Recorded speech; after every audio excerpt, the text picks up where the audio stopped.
It's really, really difficult to know how to begin, how to pick out the best stories in the news, especially when we are so bombarded with information on a daily basis. I think the journalist in me always wants to pick the biggest story or the brightest angle, to be seen to be staying on top of the news.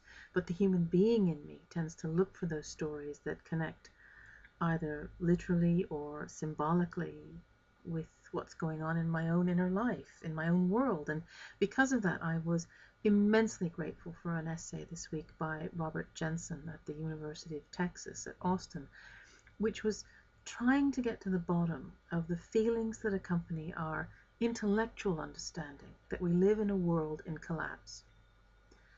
And it was a fascinating collection of responses to his request that people should write to him and tell him what they're feeling, not just what they think, not just the facts about how enormous the national debt is, or how much CO2 is in the atmosphere, or how much oil is spewing into the Gulf of Mexico from that giant hole in the earth, but what they feel when confronted with these things.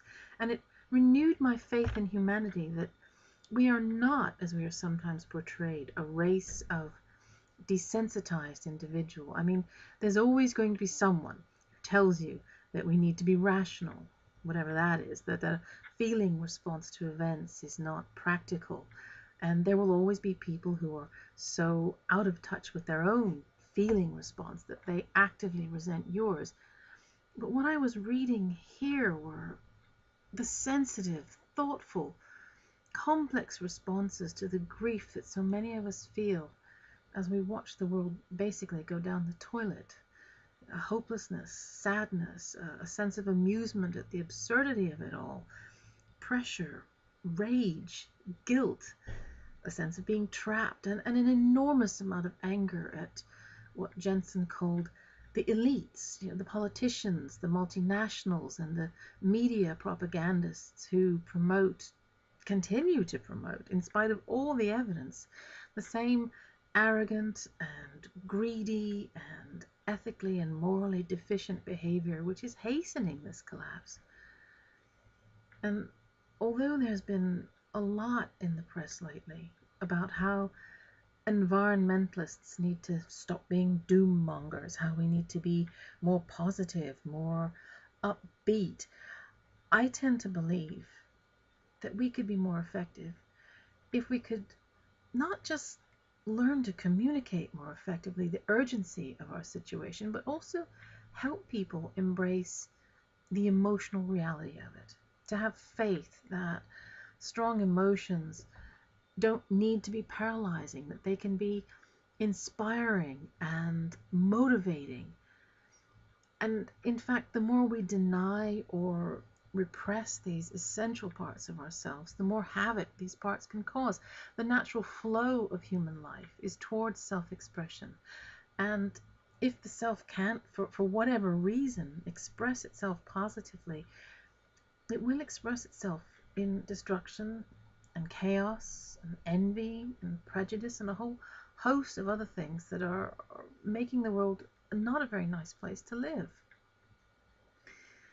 And this was summed up better than I could ever have done it in an essay, a 2002 essay by Thomas Moore, posted on the Planet Waves website a little more than a week ago. Although this is a weekly audio blog, I'm giving myself some leeway here, as this is my first attempt at it. And this wasn't an essay, in fact, about the environment, far from it. It was called The Temple of the Body, Sex in an Anti-Erotic Age. And if that sounds provocative, well, it was in part. It was certainly about what happens when we deny the instincts of the body, when we make some sort of sterile purity and perfection in ourselves and those around us our main goal. But in a larger sense, it was also about this felt experience, about what happens when we hack off bits of our common humanity, our spirituality, our deepest desires, and the trouble that causes, the havoc that a population of fragmented, partial people can cause. And in the final paragraph, Moore says, every day we could choose to be intimate rather than distant.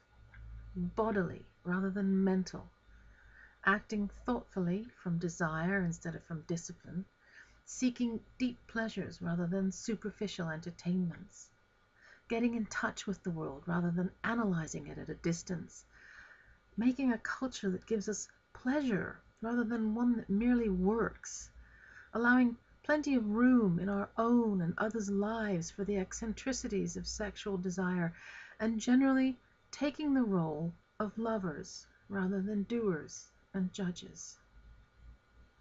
Well, amen to that.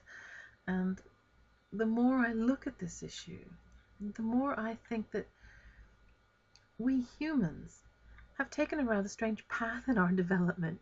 We're always striving for more, trying to push past our boundaries, and somewhere along the line, that message, that natural impulse has become distorted. The self has an infinite, almost heroic capacity to give us more, even when we think we're empty.